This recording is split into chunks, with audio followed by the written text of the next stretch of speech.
Hello दोस्तों, स्वागत है आप सभी का मेरे यूट्यूब चैनल में। मैं जैसे ही सुबह उठती हूँ ना, मुझे सबसे पहले अपना फ़ोन चाहिए होता है और फ़ोन में मैं सिर्फ रील स्क्रॉल करती हूँ। मैं आज भी सुबह उठ के यही कर रही थी। मेरे हस्बैंड ने कहा कि घर पर मेहमान आए हुए हैं तो चलो उनके लिए चाय बना दो। किचन में जाके देखा तो दूध तो पड़ा हुआ ही था, तो मैंने कहा ठीक है चलो इनके लिए चाय बना देती हूँ। जैसे ही मैंने चाय बनाने के लिए तपेली चढ़ाई, एलेक्स ने बोला कि मम्मी मेरे लिए भी 1 कप चाय बना देना। भाई अब मेरी बेटी भी नशेड़ी हो गई है। हम दोनों हस्बैंड वाइफ चाय नहीं पीते, पर पता नहीं इसको कैसे चाय पीना अच्छा लगता है। मैंने मेहमान के लिए चाय बनाई और ये एलेक्स के लिए थोड़ी सी चाय बनाई। इसको कटोरी में इसलिए रखा क्योंकि ना ये जल्दी ठंडी हो जाए। ये मेहमान मेरे हस्बैंड के रिश्ते में मामा लगते हैं और ऐसे उनके बेस्ट फ्रेंड हैं। मैंने चंदू मामा को चाय दी और साथ ही एलेक्स को भी चाय दी। और ये देखो, ये बंदी ना तो बिल्कुल नहीं बोल रही, इसको चाय इतनी ज़्यादा पसंद है। उसके बाद मैंने आपको कल के ब्लॉग में बताया था कि मेरी सिस्टर की तबीयत ख़राब है, तो इसलिए आज मैं उसको हॉस्पिटल लेके जा रही हूँ। क्या मत बोलना, मुझे हॉस्पिटल ले जाने को तब भी तूने बोला। देखो, बीमारी में हॉस्पिटल तो जाना ही पड़ता है, ठीक है। मेरी सिस्टर हॉस्पिटल जाने से बहुत ही ज़्यादा डरती है। एक्चुअली उसे हॉस्पिटल जाने से डर नहीं लगता, उसको ऐसा लगता है कि हम उसको हॉस्पिटल लेकर जाएंगे ना तो उसको इंजेक्शन लगवा देंगे, उसको इंजेक्शन से डर लगता है। मैं उसको लेकर गई थी यूनिवर्सल हॉस्पिटल। ये हॉस्पिटल मेरे घर से बहुत नज़दीक है और सच्ची कहूँ तो मेरी फैमिली को इस हॉस्पिटल की दवाइयाँ बहुत अच्छे से सूट करती हैं। हम हॉस्पिटल पहुँचे तो यहाँ पर हमने सिमी की फ़ाइल बनवाई, क्योंकि ना सेकेंड टाइम ये आए तो ये फ़ाइल बता सकती है। वैसे सेकेंड टाइम आने की ज़रूरत नहीं पड़ेगी। मरीज खड़ी थी और ये बैठा हुआ था। चलो बैठ जाओ। मुझे शक हो रहा है, तुम कैसे बिठा रहे हो। चलो चलो चलो चलो चलो, बैठो बैठो बैठो, बैठ जाओ बैठ जाओ बैठ जाओ। मैंने सिमी को हॉस्पिटल में अंदर दिखाया, डॉक्टर ने चेक किया, बोला कि नॉर्मल फीवर है। तो इसके बाद बाहर आई, मैंने मैक्स को बोला कि एक काम करो, तुम जाओ ये दवाइयाँ लेती आओ। तो ये बंदा दवाइयाँ लेने के लिए नहीं उठा और बोलता है ये लो मेरा फ़ोन ले जाओ और इससे पे कर देना। भाई क्या बात हुई ऐसे कि जाओ इससे पे कर देना। इसके बाद मैं चली तो ऐसे गई, बाद में मुझे याद आया कि जाने दो, अब इसके फ़ोन से ही मैं पे करूँगी, इसको ही चूना लगाऊंगी। और उल्टा मैं उसको ऐसा बोल कर आई कि मैं थोड़ी कॉस्मेटिक भी ले लूँगी यहाँ पर से। तो इसको इतना डर लगा ना कि ये मेरे पैसे ज़्यादा वेस्ट कर देगी। तो देखो ये भी दौड़ा आ गया कि भाई ये ज़्यादा पैसे ना खर्च करने पाए। कैसा बंदा भेजा है यार ऊपर वाले मेरी ज़िंदगी में। कुछ अच्छा सा भेज देते जो मेरे ऊपर दिल खोल के खर्च कर सके। ये कंजूस तो मुझ पे कुछ खर्च ही नहीं करता। तो बताओ सिस्टर, कैसा लगा हॉस्पिटल आके। अच्छी बात है, कम से कम इंजेक्शन तो नहीं दिया ना। इसको इंजेक्शन से बचने की खुशी है दोस्तों, बाकी ठीक होने का इसको कुछ नहीं पड़ा है। ओह नो, यहाँ पे कोई सीरियस मरीज आया हुआ है। हाँ, यहाँ पे कुछ इमरजेंसी थी तो मैंने ये वीडियो तो शूट नहीं करी, क्योंकि उन लोगों को ना अच्छा नहीं लगेगा यार, किसी को भी अच्छा नहीं लगेगा उनकी वीडियो बनेगी। इसके बाद मैं सिमिल को लेकर घर गई। मुझे डर था कि एलेक्स ना मेरी मतलब बीच वाली सिस्टर काजू को परेशान कर देगी, और यहाँ आके तो देखा भाई कुछ और ही चल रहा था। क्या किया तूने? चकली देखने के चक्कर में उधर चकली मत बताना उसको, चकली और ये होगी। चटाई में मैं से घुमा रही थी घर पे, तो मैं थक गई, लेट गई, तो पता है फिर खींच रही है कि वो मेरी कुत्ते जैसी शक्ल मत ले। इसके बाद मैक्स ने बोला कि चलो डुमस घूमने के लिए चलते हैं, क्योंकि अभी सारा दिन पड़ा हुआ है और सारा दिन बैठे बैठे क्या करेंगे। मैंने कहा ठीक है चलते हैं। सिमी को बोला तो सिमी ने मना कर दिया, क्योंकि ना उसकी तबीयत ख़राब थी। इसीलिए मैं, मैक्स और एलेक्स हम तीनों ही निकल लिए डुमस के लिए। जब मैं एयरपोर्ट के सामने से निकलती हूँ मुझे एक बात याद आ जाती है। एक बार ना मैं लंदन जा रही थी, मेरी फ़्लाइट लंदन की थी, तो मैंने अपना सारा सामान पैक किया और मैं निकल गई एयरपोर्ट के लिए। जैसे मैं एयरपोर्ट पर पहुँची वैसे उन्होंने ना मेरी चेकिंग शुरू की। जैसे चेकिंग किया तो मेरे बैग में ना रसगुल्ले का पूरा पैकेट रखा हुआ था, पर इन्होंने क्या किया, मेरा रसगुल्ले का पैकेट छीन लिया। बोला मैडम आप ले नहीं जा सकती हैं। भाई ऐसी भी कोई बात होती है क्या कि मैं खाने का नहीं ले जा सकती। फिर मैंने कहा कि मैं खाना लेकर ही जाऊँगी, ऐसे तो मैं नहीं जाऊँगी। तो उन्होंने मुझे ना एयरपोर्ट से बाहर फेंक दिया। जैसे ही उन्होंने मुझे एयरपोर्ट से बाहर फेंका वैसे ही मेरी नींद खुल गई। जैसे नींद खुली तो देखा तो मैं तो मेरे घर पर ही थी। ये एक सपना था दोस्तों। फिर मैं जल्दी से उठी और मैंने उठ कर के 4 से 5 रसगुल्ले खाए, तब जाके मेरे दिल को ठंडक पहुंची। बातों बातों में तो हम डुमस पहुंच गए हैं। यहाँ पर देखो कुछ दुकानें ओपन है और कुछ दुकानें अभी बंद है, ये भी जल्दी ओपन हो जाएंगी, क्योंकि सूरत में डुमस बीच में बन रहा है सी फ्रंट डेवलपमेंट प्रोजेक्ट। ये बहुत ही जल्दी मतलब 1 या 2 सालों में ओपन हो जाएगा दोस्तों। यहाँ पर आपको मिलेगी टूरिस्ट के लिए सिटिंग और साथ ही फूड जोन, अर्बन पार्क और पब्लिक प्लाजा। यहाँ पर पार्किंग के लिए भी बहुत अच्छी जगह बनाई गई है। हम डुमस आते हैं, जो लोग डुमस आए होंगे उनको पता होगा कि यहाँ पर पार्किंग की सबसे ज़्यादा बड़ी प्रॉब्लम होती है, जो प्रॉब्लम बहुत ही जल्द सॉल्व हो जाएगी। मैं तो ऐसा सोच रही हूँ कि अभी मतलब ये सब कुछ चल रहा है तब भी डुमस में इतनी भीड़ होती है, तो जब ये बन जाएगा तब डुमस में कितनी ज़्यादा भीड़ होगी भाई। तब तो मुझे नहीं लगता कि मैं यहाँ जल्दी आ पाऊँगी, क्योंकि मुझे भीड़ भाड़ वाली जगह थोड़ी कम पसंद आती है। जैसे ही हम नीचे उतरे एक्टिवा के, वैसे ही मेरी एलेक्स के पैर में भाई ये रेत घुस गई, और मेरी एलेक्स को रेत में चलने में भाई प्रॉब्लम हो रही थी। प्रिंसेस ट्रीटमेंट देना पड़ेगा हमारी प्रिंसेस को। और ये देखो दोस्तों, यहाँ पर मैं सोच के आई थी कि बहुत सारा पानी होगा, इंजॉय करेंगे, बट यहाँ पर तो पानी ही नहीं है, चारों तरफ बस सूखा सूखा पड़ा हुआ है।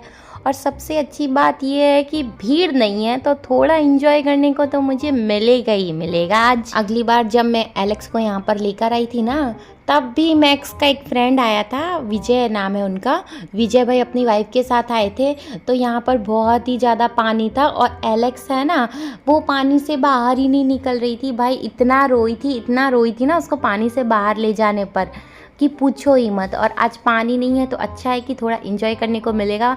आप लोगों ने डुमस के बारे में बहुत कुछ सुना होगा कि डुमस एक हॉरर प्लेस है जो इंडिया के 3रे नंबर पे आता है, यहाँ की रेत काली है, ये वो फलाना ठिकाना। बट मैं सच्ची कहूँ ना, हाँ यहाँ की रेत काली है कीचड़ की तरह, और जब यहाँ पानी आता है तो लगता नहीं कि हम पानी में नहा रहे हैं, ऐसा लगता है हम कीचड़ में नहा रहे हो। पर ये हॉरर प्लेस आपको देखो कहाँ से दिख रहा है, यहाँ पे लगता है आपको कि कोई भूत ऊत होगा भाई, कुछ नहीं है यहाँ पे।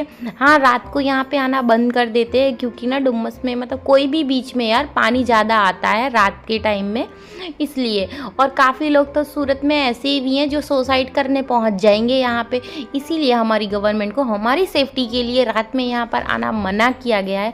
और दूसरी चीज़ ये देखो, नॉर्मल बीच पे आपने देखा होगा पानी होता है ब्लू कलर का, लोग नहाते होते हैं।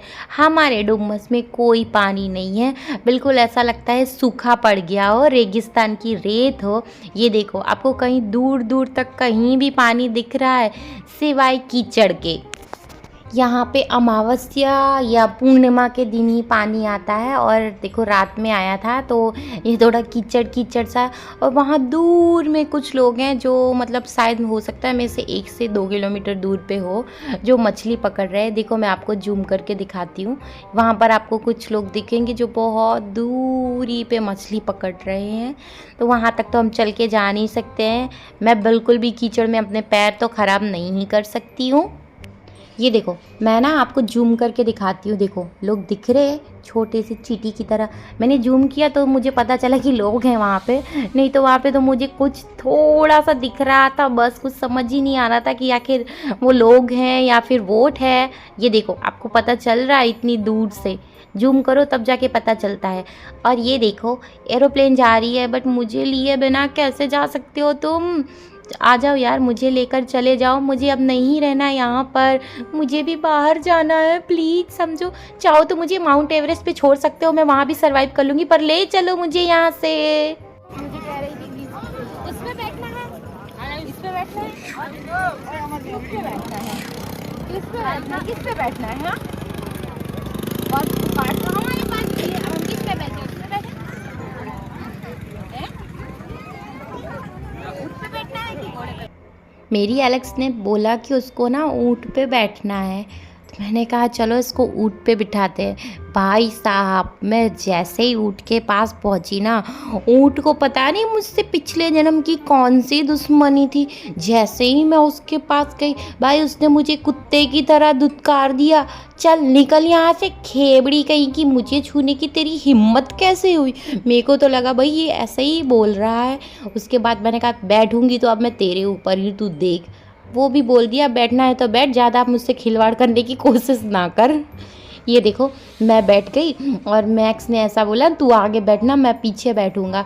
भाई ऊँट में बैठना तो आसान है, बट जब ऊँट खड़ा होता है ना या बैठता है ना, तब वाट लगती है। मैं ऊँट पे बैठ गई थी तो वो भाई ने ऐसा बोला, बेटा आराम से उठना। मैंने भी कह दिया, बेटा प्लीज़ आराम से उठना, मैं दुनिया से उठ जाऊंगी अगर तुम आराम से नहीं उठे। मैंने तो सोच रखा अब मैं ऊँट पे नहीं बैठूंगी, भले मैं रेगिस्तान में क्यों ना हूँ। ये ऊँट ऐसे चल रहा था ना तो सच्ची कहूँ बहुत मज़ा आ रहा था, पर जब ये उठा था ना तो वो मज़ा मेरे लिए सज़ा बन गई थी। और जब ये बैठा, जब मतलब हम उतरने वाले थे, तब तो और ज़्यादा डर लग रहा था। ऐसा लग रहा था या तो मैं आगे गिर जाऊंगी या तो मैं पीछे गिर जाऊंगी। और एक बात, जब यहाँ पे पानी नहीं होता है ना तब आपको ऊँट में बिठाएंगे सिर्फ और सिर्फ पर पर्सन 50 रुपये, बट जब यहाँ पे पानी होता है ना तो पर पर्सन 100 रुपीज़ कर देते हैं। और यार ये बहुत सस्ता है यार, 50 रुपये। ऊँट से उतरते ही एलेक्स ने बोला कि उसको यहाँ पर जंपिंग करना है, और यहाँ पर उसके जंपिंग करने के भी 50 रुपये ही थे। एलेक्स ने तो भरपूर इंजॉय किया यार, 50 रुपये में हमने भी इंजॉय किया था ऊँट में। यहाँ आके मुझे बहुत अच्छा लगा। अब मतलब बहुत देर से घूम रहे थे तो भूख भी लग गई थी, और हम बीच में आए और कुछ खाए नहीं।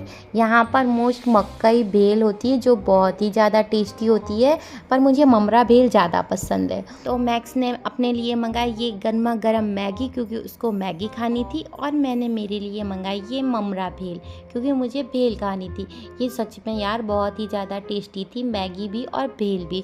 खाने के बाद हम चले गए आगे क्योंकि यहाँ पर गणेश जी का मंदिर भी है, तो हमने कहा थोड़ा दर्शन कर लेते हैं। दर्शन करने के बाद हम घर के लिए निकलेंगे क्योंकि पानी तो है नहीं, तो हम बीच में ज़्यादा एंजॉय कर नहीं सकते। फिर भी हमने बहुत ही ज़्यादा एंजॉय किया। जब यहाँ पर पानी आता है तो ये जो पत्थर आप देख रहे हो ना, ये सब डूब जाते हैं, और यहाँ तक कि जिस मंदिर में मैं खड़ी हुई हूँ ना, ये मंदिर भी डूब जाता है। यहाँ से हमें बाहर जाने के लिए कह दिया जाता है, और भले ही पानी ना हो पर देखो तो सनसेट कितना ज़्यादा प्यारा लग रहा है। इसके बाद ये देखो एलेक्स बैठी हुई है, बोलती है कि मैं तो यहाँ से पत्थर लेकर जाऊँगी घर। भाई क्या करोगी पत्थर ले जाकर, तुम्हारे पापा के दिमाग में पत्थर ही तो भरे हुए हैं, वहाँ से ले लेना। आज के लिए बस इतना ही, मिलते हैं नेक्स्ट ब्लॉग में। बाय बाय, अपना ख्याल रखिए, और हाँ मेरे चैनल को लाइक शेयर और सब्सक्राइब करना बिल्कुल भी ना भूलिए।